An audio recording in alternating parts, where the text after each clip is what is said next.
Hi, this is Joseph Tan here from goodmonday.com. Welcome to the second topic for the Character-Wise Parenting Follow-Up series, and today's topic is on setting up the royal boundaries. If you recall, we asked this question during the seminar, which is when today's child become an adult, what will be the problems they face in life? And we come to the conclusion that the younger generation will grow up in the future without a functional model of what it takes to maintain a stable relationship. Having a stable relationship in the future is very important for our children because society is going to be more pressurizing, more chaotic, more demanding, and they all need to know how to start and maintain a stable relationship. Of course, you and I as parents, the best way that we can model this stable relationship for them is through our marriage. And more practically, how we can set up the royal boundary to create this sense of stability and specialness in the family. So I'm going to talk about how to let your child know the specialness and the stability of your marriage through sleep and conversation. Well, a marriage is composed of two persons, and the most practical way to let your child know about this fact is that the bed is made for two. The marriage bed is made for two. It's not made for 3, 4, or 5. In other words, one of the first things you should do to communicate the fact that you are going to start a parent-centered family and that marriage is special and that you have a stable relationship, that is to kick your children out of your room. Now, what if your children cry and protest, which they would probably do so if they have been sleeping with you out of habit? Well, there are two ways to approach it. One way is to apply the cold turkey method. That is, declare to them that from this night on, Daddy, Mommy, we are going to sleep together on our own because our marriage is special and this is your room, and from tonight onwards this is how it is going to be. You can even use my name if you want to. Well, we heard a speaker said so, and this is what he says, and this is what we will do. And your child will probably protest. He or she would cry maybe for 45 minutes, an hour or so, but you just got to stand your ground knowing that your child will eventually get it. So if they cry, if they throw a tantrum, well, very calmly walk away and do not watch the tantrum or the whining. They will get over it. The thing is, will you be serious enough, or will you be committed enough to each other to want to do it?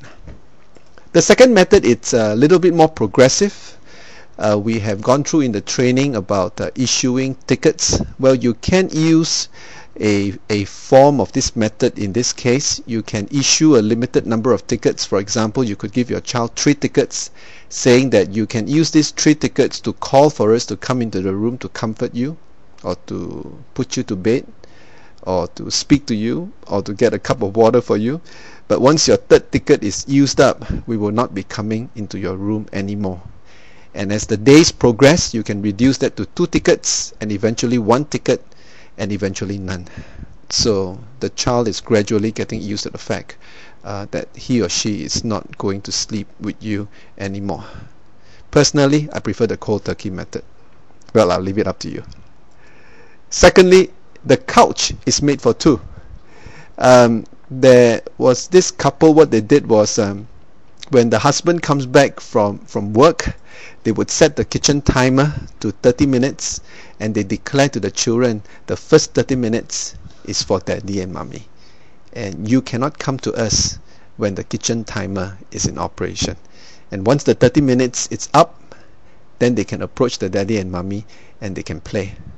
Now, it is important that the children see Daddy and Mommy having a special conversation time on the couch, preferably, or you could just talk in the kitchen while preparing for dinner. But the child needs to see that you are on your own, that you are conversing just between the two of you without them interrupting. And once that allotted time is over, they can come and play with you. Or else they will constantly grow up with this mentality that they are at home being served by a servant and a buddy. And that's not the way to practice leadership parenting.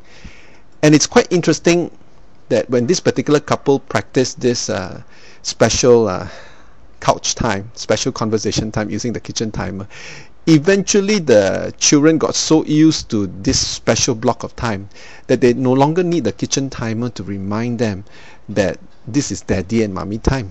They just eventually got around to finding out things to do on their own and playing on their own. And what this couple discovered was children can play on their own. You do not need to helicopter around them all the time. They can practice resourcefulness on their own. And in this way, you and your spouse can minister to each other and converse to each other first and have your emotional bank filled up. Then you can attend to the children. And the children will get the message that your relationship is special.